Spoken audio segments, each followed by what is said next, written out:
Hello everyone, my name is Zalmin and welcome again on another video tutorial of 3ds Max. In this video tutorial I will show you how to create animation of our solar system together with how to use text plus tool as well as path constraint tool. So let's begin. Because we're going to be working with such a large area in here, I recommend you using meters instead of kilometers. And here is a little data sheet that I've prepared for you. If you want to replicate what I did, I will be leaving this in the comments below. So those are the radiuses of each planet as well as the sun. So what I'll do now, and what I want to start with, is by heading onto my top view and creating my very first sphere. But before we do that, I will make my 3ds Max snap to grid points just to have a little bit more accuracy in what I'm doing here. So we're gonna create the first sphere in the center of everything, and we will paste the exact radius of the sun in the parameters on the right hand side just in a moment. So that's where we have to paste it to, and that's exact size of the sun. And the next thing I want to do is to create a circle around the sun, which will represent orbital path of each planet. I will have 8 of them, but I will just create one and I will skip a few steps in here because the process is the same for each planet. So what I will do, I will paste just a radius of the Mercury on parameters on the right hand side here, and I will paste a Venus radius as well on the right hand side also. So let's just quickly head on to our 3D view and to see what we have here. So this is the real scale of the planets. So that's the sun and all of the 8 planets. That's the real comparison in sizes in between them. Also, what we can do here is we can just change the color quickly just to make it a bit more realistic, and to have a bit better representation of everything. Here is our blue planet.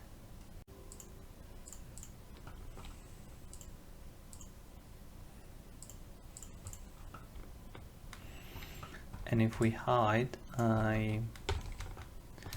our orbital paths, we'll be able to see be able to have a bit better representation of everything.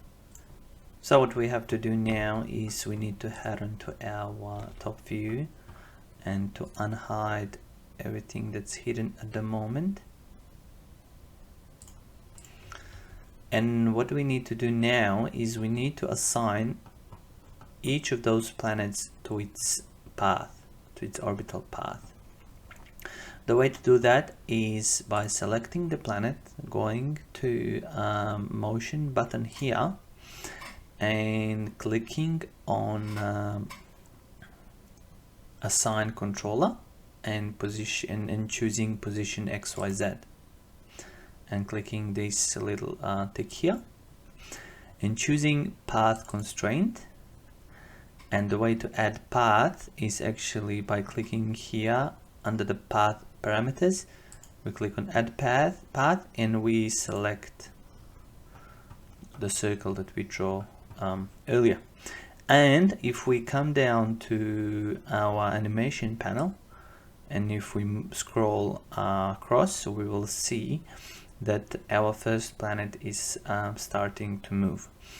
The way to apply the same settings to each of the planets is the same as we did now. So I'll just keep a few steps in here and we will see how everything looks after. So after assigning each planet to its own path, this is how everything is supposed to play it out. And if we now head on to our 3D view, we'll be able to have a bit better view of how everything looks.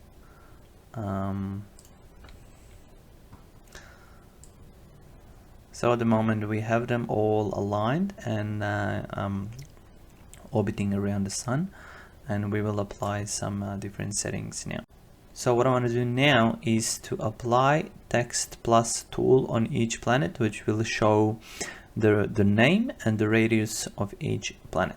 So the way to do that is by clicking on text plus tool and by choosing XZ layout from the layouts and clicking on top of each planet. A quicker way to do this is just heading onto here and changing the name and everything else under the modify tab. If we type, we'll just type Mercury here, Mercury and radius.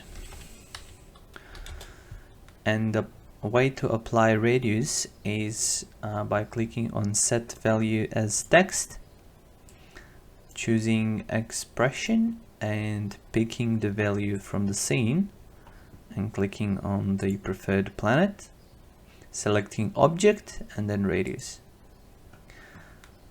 And at the end we just have to insert that into the text here. Also, what we need to do is to change it to display as display units.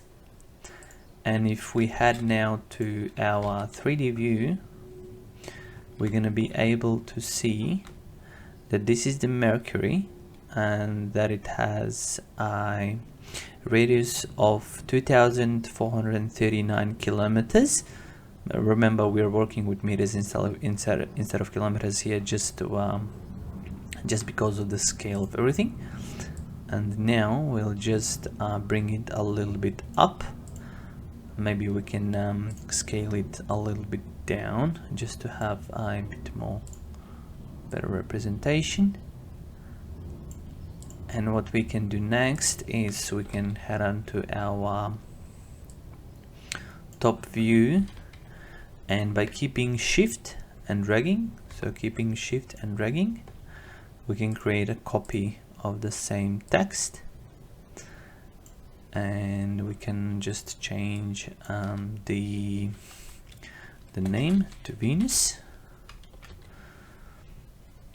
And another thing we have to do here as well is to change the target and to pick Venus and radius again, and it's already display units. So if we head into our 3D view, it will also show the name and the radius of the Venus. And the way to apply this text plus tool to each planet is the same, so we'll just skip a few steps in here.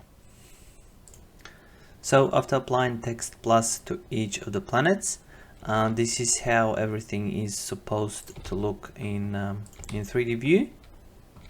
So we have each planet aligned according to the position to the sun, with text plus element representing a radius of each planet as well as the name of each planet. You'll notice here that if you wanna play the animation, planets will rotate, but text plus will actually stay in one position. So what we actually want here is that our text plus to rotate with the planets as well.